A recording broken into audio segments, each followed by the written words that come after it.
تو اپنے آپ کو جاب باقی رکھنے کے لیے کچھ آفر کرے گی صاحب کو. نتیجہ یہ ہوا کہ یورپ کے اندر جو آفس ہے وہ کھیل تماشا بن گئے.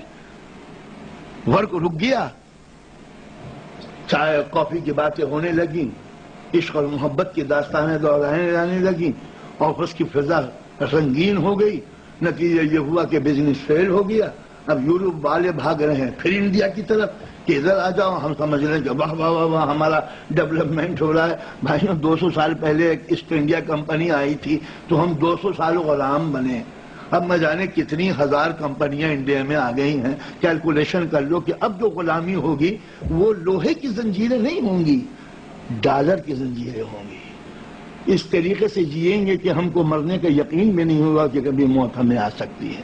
تو لہذا وہ اپنی برائیوں کو ہمارے اوپر انڈھیل رہے ہیں کہ ہماری غلطیاں مت پکڑیے. ہم جن بیماریوں میں، ذہنی بیماریوں میں، پاگل پن کی بیماریوں میں، جتنے مینٹل کیس ہے وہ سب امریکہ یورپ میں پائے جاتے ہیں. ہمیں جو ایک ہندوستان کی پوتر دھرتی پہ جو سکون تھا، ماں مطمئن تھی اپنے بچوں کی خدمت کر کے، آپ اس کو بھڑکائے جائیے. کیوں انتظار کر رہی ہو؟ رات کے 2 بجے تک بیٹا اگر نہیں آیا تو کھا پی کے سو جاؤ. آپ ڈانٹ کے، ایک مرتبہ بیوی میری انتظار کر رہی تھی بچوں کا، ارے بھائی 12 بجے گاڑی آتی ہے تم سو جاؤ. میں نے ڈانٹ دیا، وہ لیٹ تو گئی بیچاری. تھوڑی دیر کے بعد میں نے پھر دیکھا بستر پھر خالی ہو گیا، پھر وہ دروازے میں بیٹھی ہوئی ہے. میں گیا کیا بات ہے؟ تو نے کچھ نیند نہیں آ رہی. میں کہا سوری میں بھول گیا تھا. میں سوچا تھا کہ جیون کو نیند کی ضرورت ہے، میں بھول گیا تھا کہ ماں کو اولاد کی ضرورت ہے. اب اندازہ کا اس سے کب تک کوئی لڑ سکتا ہے اس کے اندر.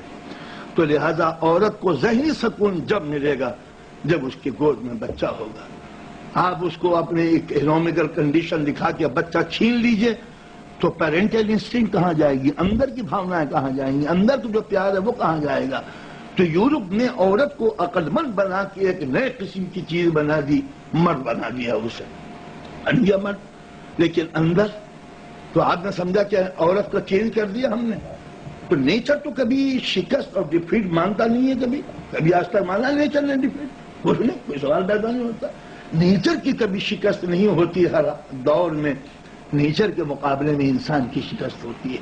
وہ تو پانی اوپر سے نیچے بھرے گا.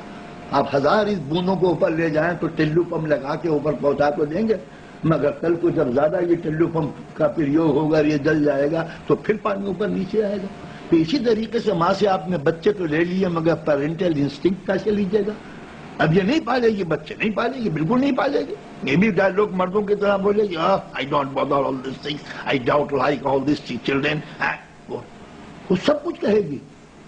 لیکن جب اندر کی ماں جاگے گی تو یہ بلی کے بچے پالے گی، یہ کتے پالے گی. آپ کیا امریکہ کی عورت سے کتے لے سکتے ہیں، بلی لے سکتے ہیں؟ نہیں لے سکتے. اس لیے کہ آپ نے بچہ تو چھین لیا مگر اندر کی ماں تو بچے کو تلاش کر رہی ہے. اب نیچر اس کو سزا دیتی ہے، جو اپنے بچے نہیں پال سکتی وہ بلی کے بچے پالے گی.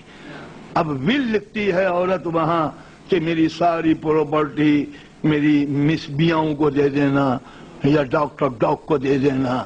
کیوں؟ یہ ریونج ہے نیچر کا. ان کو بلی کے بچوں کو، بلیوں کو اتنی قیمتی غذا کیوں کھلائی جاتی ہے؟ اس لیے کہ وہ عورت بلی کو نہیں کھلا رہی، وہ تو ماں اپنے خیال میں اپنے بچے کو کھلا رہی ہے.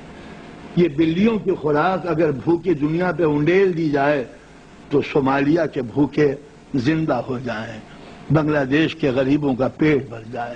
جو تم کتوں کو دیتے ہو وہ اگر انسانوں کو دینے لگو تو آج دنیا میں بھوک ختم نہ ہو. یہ ساری بھوک یورپ اور امریکہ کی پیدا کی ہوئی ہے. ہماری غربت نہیں ہے. یہ تو ہمارے پر انڈھیلا گیا ہے کہ ایشیا کی 70% خوراک امریکہ والے کھا جاتے ہیں. ہماری جتنا بھی پروڈکٹ ہے وہ سب تمہارے کام میں آتا ہے اور ہم کو کیا ملتا ہے؟ ہاں ملتا ہوگا نیتاؤں کو کچھ انڈر ٹیبل مل جاتا ہوگا. ہمیں معلوم ہے کہ کس کس کو کتنا ملتا ہے، کیسے ملتا ہے، کیونکہ ان کی خریداری ہوتی ہے. تو ان چیزوں کو کب تک بیوقوف بناؤ گے؟ تو لہذا اسلام کا قانون ہے کہ اس نے زندگی کو آگے بڑھانے کے لیے ایک عورت بنائی، ایک مرد بنایا. اسلامی قانون کے تحت مرد کی ذمہ داری یہ ہے کہ وہ زندگی بھر عورت کی ضرورتیں پوری کرتا رہے، یہ اس کی ڈیوٹی ہے۔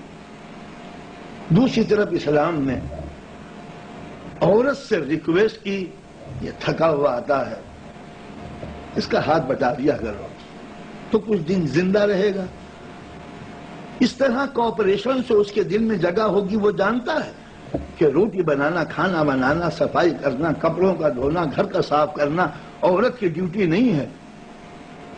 عورت کو کھلانا مرد کی ڈیوٹی ہے، عورت کا ہاتھ بٹانا عورت کا احسان ہے مرد کے اوپر۔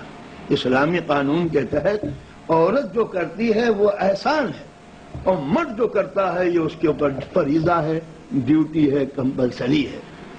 مرد کے اوپر واجب ہے کہ پہلے عورت کو کھلائے تب کھانا کھائے، عورت کو پہنائے تب کپڑا پہنے، وہ داسی لونڈی نہیں ہے۔ اسی واسطے اسلام کے اندر عورت کو حکم دیا گیا کہ تم اپنی مرضی سے شوہر پسند کرنا، یہ پہلی آواز تھی۔ ہم اپنے کلچر میں چاہے اس کا حق نہ لیں، لیکن نکاح کے وقت آپ نے دیکھا ہوگا کہ اسلام میں اول تو نکاح جو ہے وہ چونکہ پریسٹہوڈ نہیں ہے، اسلام کے اندر پریسٹہوڈ نہیں ہے کہ کوئی پریسٹ نکاح پڑھے تو نکاح ہو۔ اسلام میں مرد اور عورت دونوں خود نکاح پڑھتے ہیں۔ عورت آفر کرے گی کہ میں تم سے شادی کرنا چاہتی ہوں، عورت، مرد اس کو ایکسپٹ کرتا ہے، میں اس کو قبول کرتا ہوں اس کنڈیشن کے اوپر۔ اسلام نے عورت کو حق دیا ہے کہ شادی سے پہلے جتنے بھی اپنی ڈیمانڈز ہیں وہ مرد کے سامنے رکھے۔ میں یہ کھاؤں گی، میں یہ پیوں گی، میں ایسے مکان میں رہوں گی، میں بغیر نوکرانی کے نہیں رہ سکتی، مجھے ڈرائیور چاہیے، مجھے کار چاہیے۔ اگر شوہر کو منظور ہے تو وہ آپ سے شادی کرے گا۔ اگر آپ شوہر نے اس کو ایکسپٹ کر لیا ہے ایگریمنٹ کو، تو شوہر پر واجب ہے کہ وہ زندگی بھر عورت کی خدمت کرتا رہے اس ایگریمنٹ کے تحت۔ تو اسلام میں نکاح کرتی ہے عورت، ایکسپٹ کرتا ہے مرد۔ اور اگر تعلقات خراب ہو جائیں تو ایک لفظ ہے طلاق، جس کا مس یوز ہوتا ہے ہر جگہ، جیسے نکاح کا مس یوز۔ تو قانون تو آدمی توڑتا ہی رہتا ہے، سزا اسی لیے رکھی گئی ہے کہ وہ ایگریمنٹ کے خلاف کام کرتا ہے۔ تو طلاق کے معنی یہ ہے کہ جب کسی بیماری کی وجہ سے یا دونوں کا دماغ نہیں ملتا، مزاج نہیں ملتا، نیچر نہیں ملتا، اور ہنگامے ہو رہے ہیں تو ہنگامے مت کرو، الگ ہو جاؤ۔ یہ الگ ہونا یہ بالکل ایک ایسی بات تھی کہ پہلے تو دنیا نے مذاق اڑایا، اس لیے کہ دوسرے دھرموں میں الگ ہونے کا کوئی سوال پیدا نہیں ہوتا، ڈائیورس کا کوئی تصور نہیں تھا۔ کسی بھی دھرم کے اندر جو نکاح ہو گیا وہ ہو گیا، اس لیے کہ یہ بھگوان ہے اور یہ اس کی داسی ہے، اور بھگوان کے اور داسی کے رشتے کبھی ٹوٹ نہیں سکتے، یہ جنم جنم کے پھیرے ہیں اور ان کو یہ مقدر زندگی بھر برداشت کرنا پڑے گا۔ لہذا سپریشن اور ڈائیورس کا کوئی سوال وہاں نہیں ہوتا جہاں پتی دیوتا کے روپ میں ہو اور پتنی داسی کے روپ میں ہو۔ دوسرے مذہب میں بھی ڈائیورس نہیں ہو سکتی، اس لیے کہ ڈائیورس کا کوئی سسٹم کسی دوسرے مذہب میں نہیں تھا۔ یہ اسلام نے ٹرمز یوز کی، طلاق کی، وہ طلاق کو انگریزی میں ڈائیورس کہنے لگے صرف اس بنا پر کہ یورپ والے نہیں چاہتے تھے کہ اسلام کے کسی قانون کو وہ قبول کر کے یہ بتائیں کہ یہ چیز ہمارے ہاں نہیں تھی، اسلام سے آئی ہے۔ اب اسلام جب ڈائیورس کا آرڈر دیتا ہے تو اب چینج کر دیتا ہے پروگرام۔ اسلام میں نکاح کرتی ہے عورت، قبول کرتا ہے مرد، طلاق دیتا ہے مرد، قبول کرنا پڑتا ہے عورت کو۔ جوڑنے کا حق عورت کو دیا، توڑنے کا حق مرد کو دیا۔ لہذا الگ الگ اب ایک الزام لگایا جا سکتا ہے جو بہت بڑا الزام ہے، اور اتنا کہ بیچارہ خود مسلمان بھی شرما جاتا ہے کہ نہیں ہمارے یہاں ایسے سسٹم نہیں ہے 4 شادیوں کا، ایک سے زیادہ شادی کرنا۔ یاد رکھیے قانون وہی زندہ رہتا ہے جو بہت دیر تک ان جیون کا ساتھ دے۔ اسلام نے 4 شادیوں کا آرڈر نہیں دیا، ایک سے